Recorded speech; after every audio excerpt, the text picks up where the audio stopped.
Welcome back to Things You Don't Know. This is such a joy to explore things with you, our listeners. There's a lot of things that I don't know all the time. We find them as we're doing our research.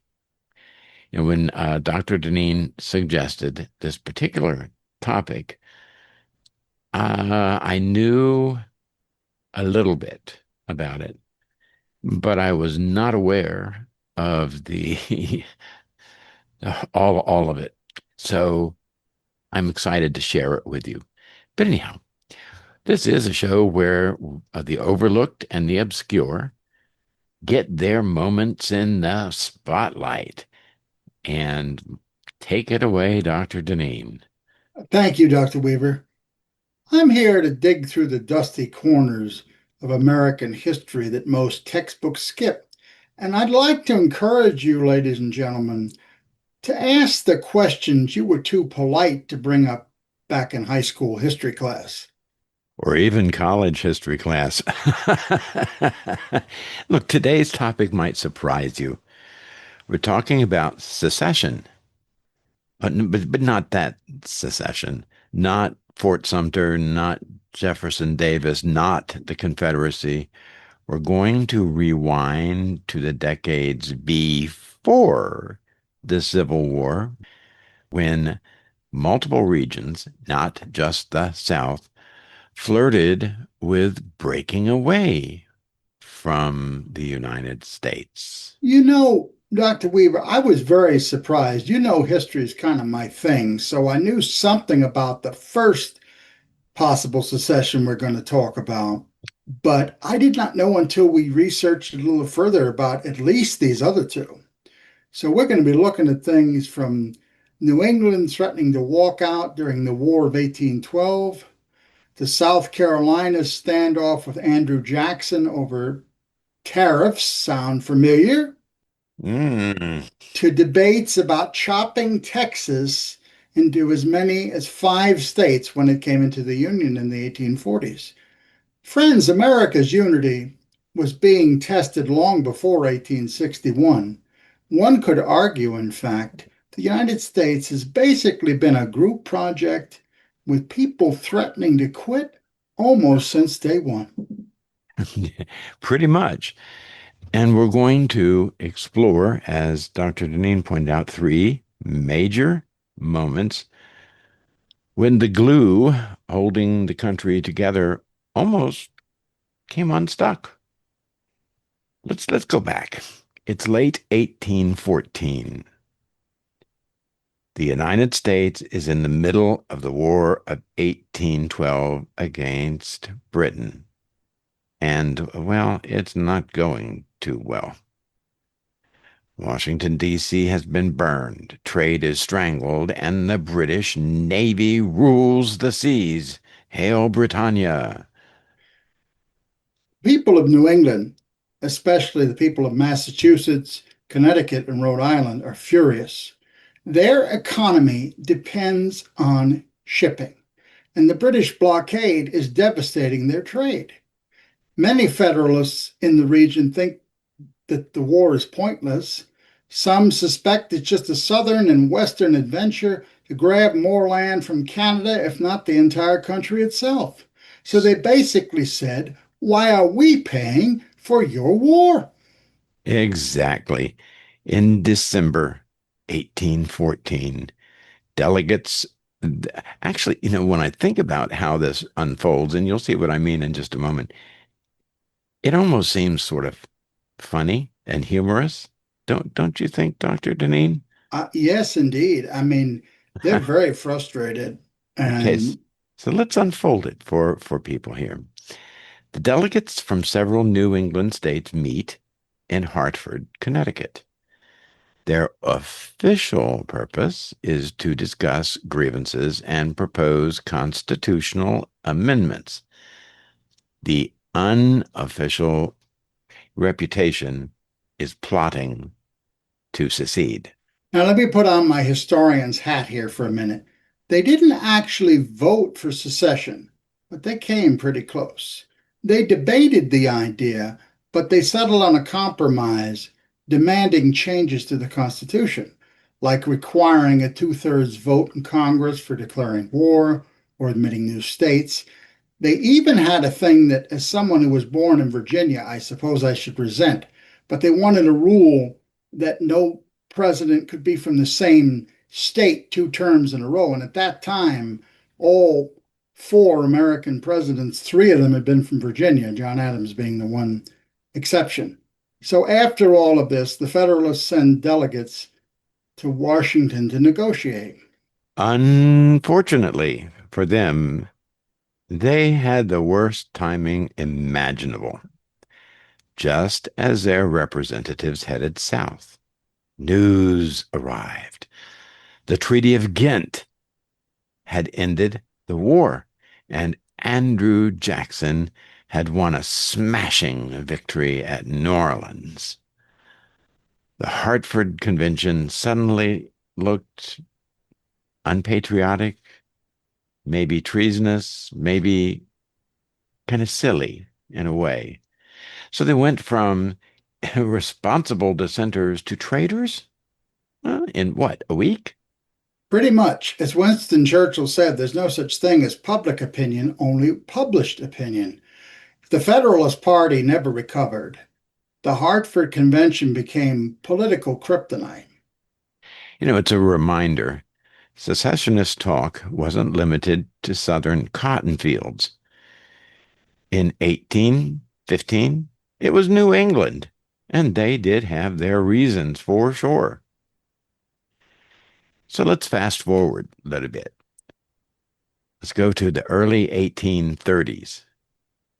The issue now isn't war with Britain, it's tariffs. Specifically, the tariff of 1828, nicknamed by Southerners the Tariff of Abominations. Southern states, especially South Carolina, saw these tariffs as benefiting Northern manufacturers at the expense of Southern planters, who exported cotton and imported finished goods. To them, it was an economic stranglehold. So South Carolina was like, well, we're not going to take it, I guess. And that's pretty much the case. In 1832, led by John Calhoun, then vice president, South Carolina declared the tariff laws null and void within the state. This was the doctrine of nullification, the idea that a state could reject a federal law it considered unconstitutional. Imagine that. You have to remember, friends, Calhoun was Andrew Jackson's vice president. So the equivalent today would be if Vice President Vance told President Trump what he could do with one of his suggestions. So President Andrew Jackson was having none of it. He saw nullification as a direct threat to the Union, accepted Calhoun's resignation, and in a fiery proclamation, he declared nullification incompatible with the existence of the Union and threatened to use armed force if necessary. Yeah, I understand Jackson threatening to send troops to South Carolina was a really, really strange thing, huh? But then again, I guess we've had presidents like real recently send troops to places like California. But that goes over, no, not really well. It was almost a crisis point. Congress passed a force bill authorizing military action, but at the same time, Henry Clay brokered a compromise tariff to lower rates over time. South Carolina backed down, but not before, quote, nullifying the force bill as a symbolic protest. The nullification crisis showed that the core argument of secession, states' rights versus federal authority, was not only about slavery, but many other things, and was alive and well decades before the Civil War. It also showed that Jackson was the kind of guy who would flip the Monopoly board if someone bent the rules. I think that's a pretty good description. Yeah. So now let's head back west to Texas.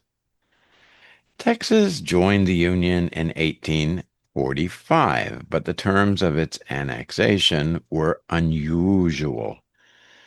Congress allowed that Texas could be divided into as many as five, one, two, three, four, five separate states. Wait a minute. Five Texases? I can barely handle one. I don't want to think if they each had their own football team. But the Uh, idea wasn't about barbecue empires. It was about political power. More states meant more seats in the Senate. And in the mid 19th century, with senators elected by legislatures, that meant balancing free and slave states.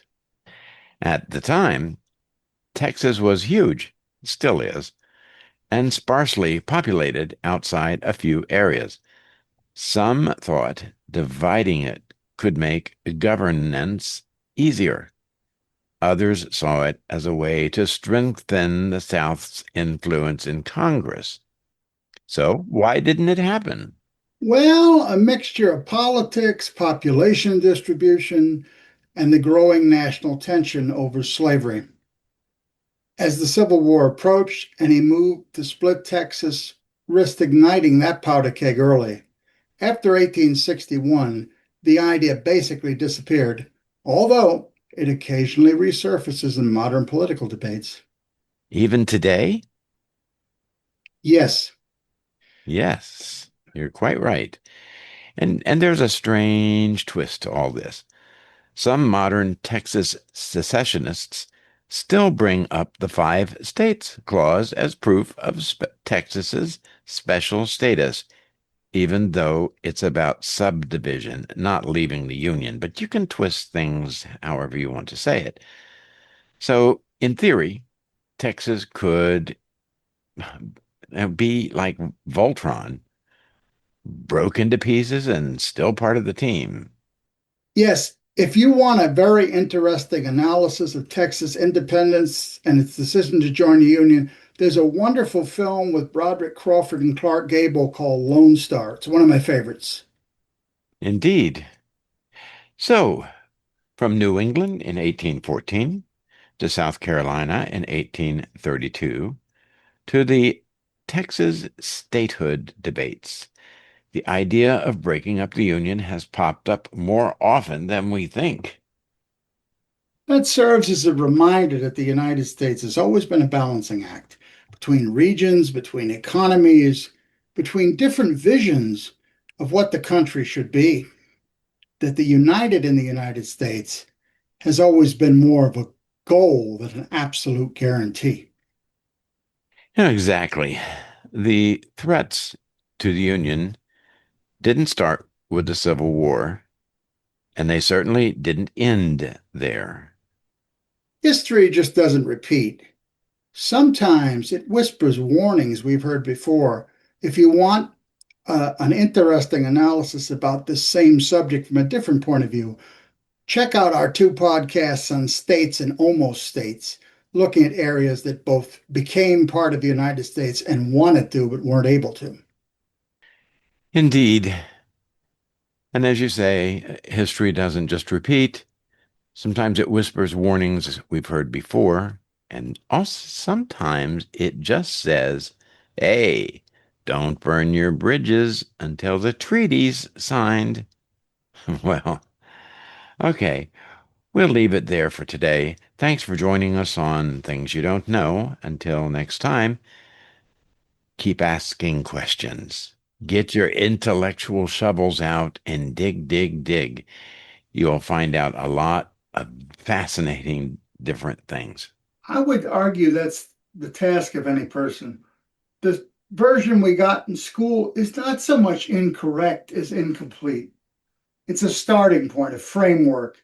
And then we can go back and look at things from a multitude of points of view, which is very challenging and very interesting at the same time. Indeed. Again, thanks, and we'll catch you next time.